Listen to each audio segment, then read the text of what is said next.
My name's Deepcut, welcome back to Cartoon Universe. I am joined here today by my co-host HAILEY, as well as the creators of The Dragon Prince, Aaron E. Haas and Justin Richmond.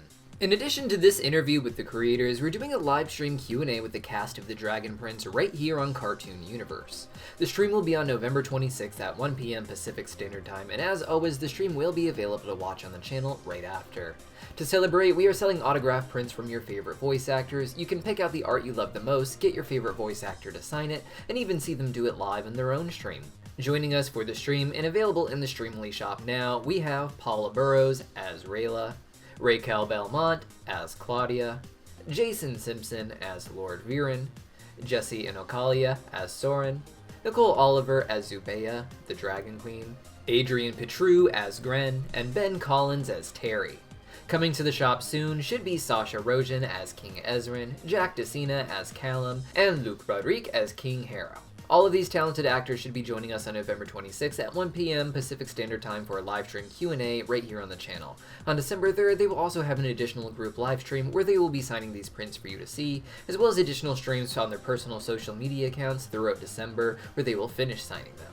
As long as you see prints available in the shop, you are still able to purchase them, and be sure to check back for those characters I mentioned before that will be appearing in the shop soon.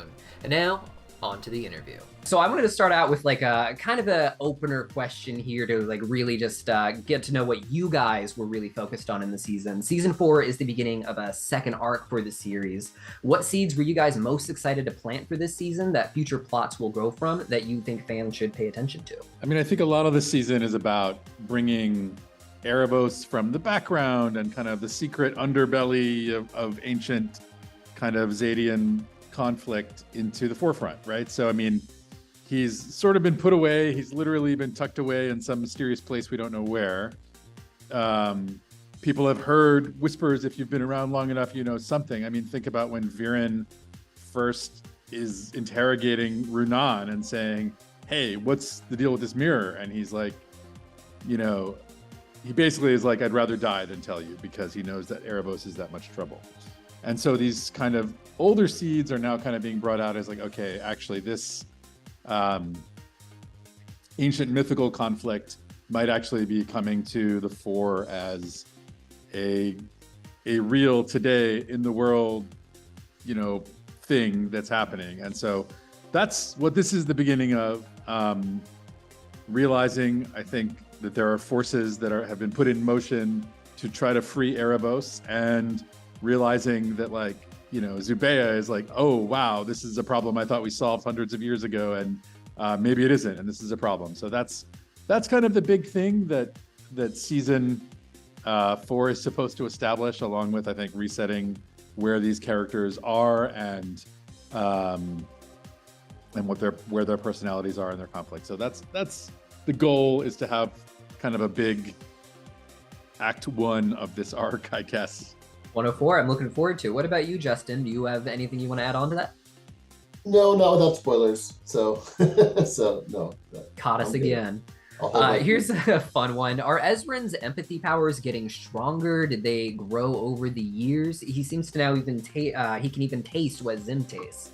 I think I don't know if it's stronger. I think he has greater connection to Zim the more time they spend together. I think that he's able to really read into what's going on with Zim more than, I don't know. I never really thought about it like his increasing powers, more like, oh yeah, like as they get to know each other, they have a lot more ability to like connect on that level. I don't know. What do you think, Aaron? I think it's complicated. I actually think there are some aspects that are getting stronger, and I think his connection to Zim is getting stronger, but I also think at the same time, kind of applying that empathy on a leadership level and trying to understand, okay, what are people going through?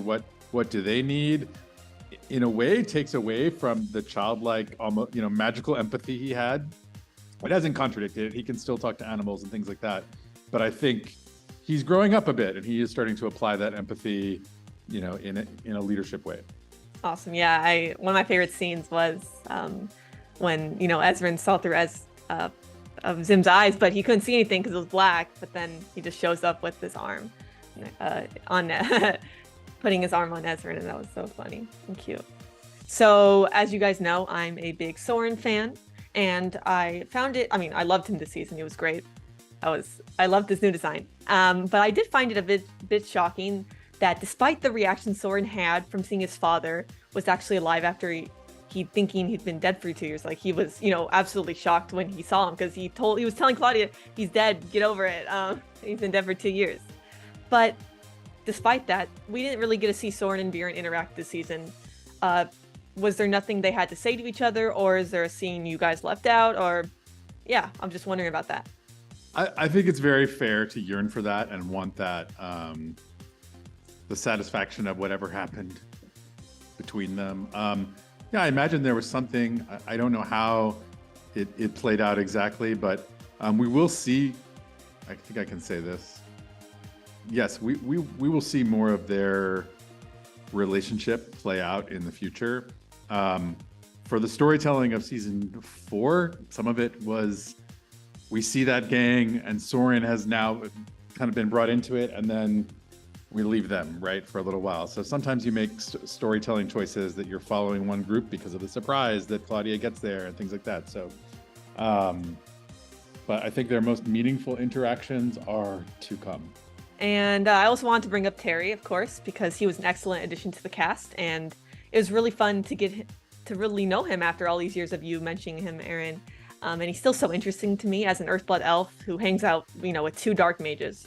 And as we saw, he was able to prevent Claudia from being cruel to Rayla, but, it also seems like Viren is also going down a dark path again after acting pretty defeated the entire season.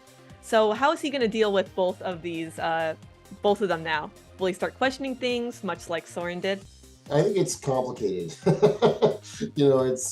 He's not only hanging out with his girlfriend, but it's like that.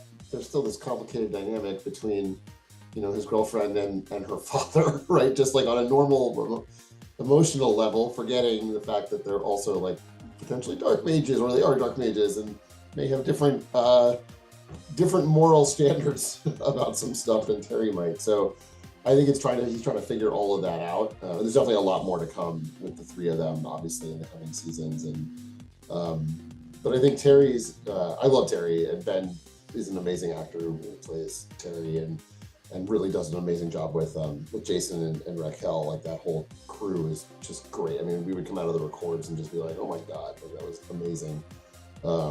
So yeah, I mean, it's an exciting time for Terry is what I'm going to say. Like you've barely scratched the surface of what you're going to see with Terry and how cool he is and just how cool that entire dynamic gets, I think. This season, we get to learn about the various primal magic gems, and by far the rarest and most interesting ones we learn about are the quasar diamonds, which contain star magic. Fans are speculating that we can see them in the crown at the end credits, but also that one of them is now in Viren's staff. Can you confirm or deny any of these speculations? How would it be in Viren's staff? I haven't heard that theory. Oh, really? I heard that one myself. Basically, yeah, it was brought up to me because it looks similar to the ones in the crown, maybe less faceted, like less detailed, but just purple, So right. That's yeah, it would be interesting because there's 3 of them, so maybe they all got split up. Well, there are 3 in the crown, right? Yeah. So there's more.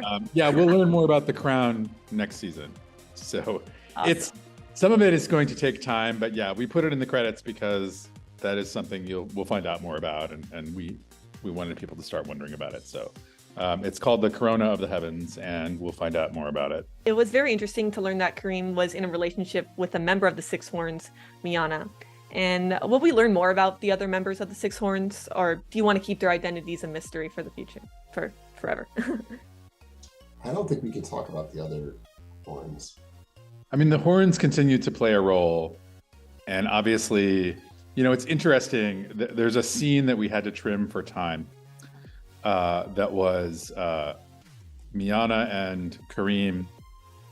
They're talking about the fight with that's going to happen with Janai, with Queen Janai, and he's anticipating that she's going to give up. She's not going to follow through, and that's going to have to be the moment where he invokes, what has happened, and Miana says, I'll be the first to turn on her, and then the others will follow me. And Kareem says, no, it can't be you. You can't be the first. You have to wait for someone else. And then we went to what happened, and she's like waiting, and then he's like, Miana, you gotta, and he's like kind of screwed himself because he's sort of so confident, and he's played every part of the. So we didn't kind of get that background scene, but I think we still got the sense that even though he has obviously a special relationship with her, that at this moment where he was sort of looking to her to turn on Janai and sort of start the tides turning against her, Miana didn't do what he wanted her to do. And we'll find out more about that stuff next season. So for my next question about the Fire Elves, I was wondering if you could tell us a little bit more about the ruins that they settled in. Why did their ancestors leave this place for Luxaria? Could you tell us a little bit maybe about their past or even little hints for our future? It's great. It was actually like a really complex backstory that one of our writers, Neil, I think, was pitched originally. So it was originally, we were going to just build it in it was just going to be a kind of a refugee camp that they had built outside of Luxaria. But Neil had this thought of like, wow, this is such an ancient, empire, and like this city, there was probably like an old version of the city. And then as they grew more powerful and had more resources, they said, let's do it right. Let's build Luxaria. And so they abandoned this old version of the city and built the new grand one. And sort of these old ruins have just been there nearby. And I don't know, in the context of the story we're telling and the story with Janai working to build the future with Amaya and potentially change things by bringing, humans into the fold in a meaningful way, while Kareem is clinging to history and kind of the classic or conservative views of history in some way. It was interesting to stage it in kind of ruins where they were kind of making do. So that's the story. My next question, what inspired the creation of the Guardians of the Great Gates? I'm trying to remember. I mean, we knew we wanted the Guardians, right? We knew we wanted somebody to be in the way, basically, so they would have to go around, and they wouldn't be able to go straight through, because otherwise Domina could just go down there, and there was a bunch of just plot reasons, but also we wanted to have new awesome characters that weren't elves in the show, right? And we have hints of that, but we've never really done full-on characters that are not quite that are humanoid but are not actually elves. So originally Aaron and I were actually going to play them and then we decided to go with the professionals. Jason and Mark did a great better job. Can we expect you guys to make some kind of guest appearance in the future as a dynamic duo? Aaron already has. Aaron is the bump for bait. The bait noise at the beginning, and I can't remember if we actually used it or not. I think I am in one of the crowds in season 3 because we needed an extra voice in there or something. I don't remember. And over COVID, he and I don't have recording capabilities at our houses, so we didn't even have that option. We had to go into a studio. But yeah, they're awesome. They were super fun to relate. Sorry, go ahead, Aaron. I mean, visually, our terrific character designers, Hannah Hofer and Dorothy Yang, would have to answer that question. So it was really me just saying I can't answer, but I'll call them. So. And we knew we wanted that sort of like classic sort of British humor style thing going on there. So, and then they came back with those designs, and they were super awesome. Yeah, there's a little Laurel and Hardy, right? Yeah, exactly. So yeah, I was wondering, would you say there's these kinds of big towering creatures for each of the primal sources? Because I mean, we saw the Magma Titan, and they kind of remind me of them, but it didn't really speak. So I was wondering if they're kind of related or something in some way. They're distant cousins. No, I don't think they're related. But we do have there are other creatures in the world that can speak, or that have language that are not elves or humans.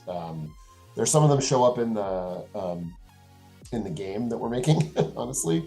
And then there's others that we've just talked about that we haven't put in yet. But yeah, we do have a bunch of ideas about the sort of other creatures. I don't know what we call them, fun monsters. I don't know. They're not monsters, they're people. I don't know. We learned about how Erebos was imprisoned, and along with the Orphan Queen and a tidebound elf mage, there is this other mysterious human to the left who also appears in the credits, so they must be important. Is there anything we can learn about them before the Orphan Queen movie, that you might want to hint at if we get the Orphan Queen movie? Can I say a little bit? Yeah, you say a little bit. We call her the jailer, and she is a human mage who is kind of a mastermind of prisons and puzzles and things like that. Yeah, I was thinking. I think a friend and I were talking, and we're like, I did get some puzzle. It's like it kind of felt puzzly there. So awesome. And my next question: is there anything you can possibly tease right now about Donna Profundius, if I'm saying that right? She is the Ocean Arc Dragon. Before season 5, maybe if she's any different than the other Arc Dragons, and anything about her personality. She loves long walks on the beach and firelight dip. No, I'm just kidding.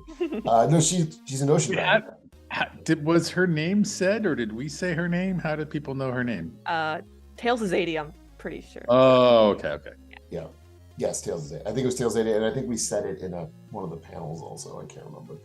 Anyway, no spoilers, but yeah, Domina's a really, really cool ocean dragon. And we haven't really seen a lot of ocean stuff in the show yet, so look forward to that. I don't want to give away more because she's awesome and super cool. And we will also meet, is okay that a tidebound elf who's kind of a nemesis of hers, or she's his nemesis. It's a little bit teasy, it's not that helpful, but he's an amazing character and we're really excited about him. My next question is, and I'm probably going to butcher this, is Umber Tor the Earth Nexus? I think it is. Umber Tor is the Earth Nexus, yeah. That's what we've said, yeah. Oh, okay, cool. All right, so that's it's the mountain where they went. It's under the mountain. It's the under. It's we're kind of where Rex is, I guess. My next question was, season 4 had a lot of pop culture references. My favorite was when Soren decided to do some flossing. What were your guys' favorites? I love her reaction, which was like, all the kids are doing it. Like, the way Paula read the Apelli line was great. There's some Avatar stuff in there. I think she improvised that. I think Paula improvised. Yeah, she did. She did improvise that. It was great. So I think there's some Avatar stuff in there that's fun that the visual designers put in. I'm trying to think. I don't think there's one in particular that's like my favorite. I just like that we get to do fun jokes like that. You got your Uncharted references in this season. There are. Did you guys catch all of them? The what? The Uncharted references. I've never played Uncharted. I was told about Nathan. Yes. A reference to Nathan. Nathan of the Drakewood, who lives in the Uncharted forest, or exists in the Uncharted forest. So we talked to Amy Hennig, who basically co-created Drake, and she was like, "Yeah, go for it. That sounds awesome." So we got her blessing. Is there any others Uncharted ones that people didn't catch? There are some stuff. There's some stuff that I always wanted to do in Uncharted. They're not really references, but like the spiral staircase that goes down in where Claudia fights with Ibis. That whole bit is actually something that we tried to do. We're going to do in Uncharted 3, and we cut it for time. There was like a whole well fight on stairs that were just like that and stuff. So that was just a fun thing that we got to do. It's not really a reference, I guess, other than in my brain. There's one more. I'm trying to remember. There's one more, but I don't think it's in this season. I think we added one more somewhere else. Yeah, this isn't a reference. I'm totally changing the topic. But in the scene where she's down there in like the Dragon King, Dragon Queen's kind of treasure area with all these relics and amazing magical things. First of all, did you notice the amulet she took? So you notice where it was. Maybe it wasn't as clear as it was supposed to be. There's supposed to be this lineup of magical armor, and then one of them just has this amulet on it, and she takes the amulet. And I don't know. So one of the things that unfortunately happens sometimes is she has the amulet now. We will see the amulet again. I don't know. What else would you say about the amulet? It'll be cool. It'll be cool. I hope people wonder what the amulet is. It's a dragon scale with a rune on it. That's neat. Okay, yeah, I was just talking about that. I mean, a friend of mine was like, "Maybe this is the one from Blood Moon Huntress that she wears." The bad lady, whatever her name is. I forgot her name already. It's not Cool. connected directly to the Blood Moon Undress. Okay, cool. But we've also teased and promised that we'll see Kim Dale in future seasons as well. Yeah, that's why I was like, maybe it's possible. Yeah. So the final question that we have for you guys today, and I just want to mention them because people might get mad at me if I don't. Anything you can tease for the Rayllum fans who are starving for more? We're just getting started. Just getting started. I mean, they hugged. Yeah, that's how I see it. Like, we're trying to be really true to them. I do wonder for Rayllum fans at different points in their own lives and their own stories, having experienced different versions of relationships, like, almost feel like eventually, sadly, a lot of people, you do experience something like this, which is someone who, you know, you're in love with and things changed and something really hard happens and then you see them again and it's like, it's bittersweet. It's really painful and really,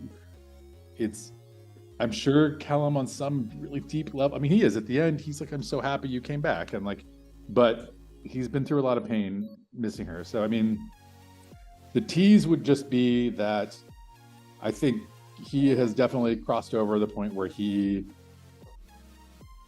realizes how meaningful and important it is that she's back in his life. And I think they're in a process of trying to rebuild a sense of friendship and trust. That's where they are.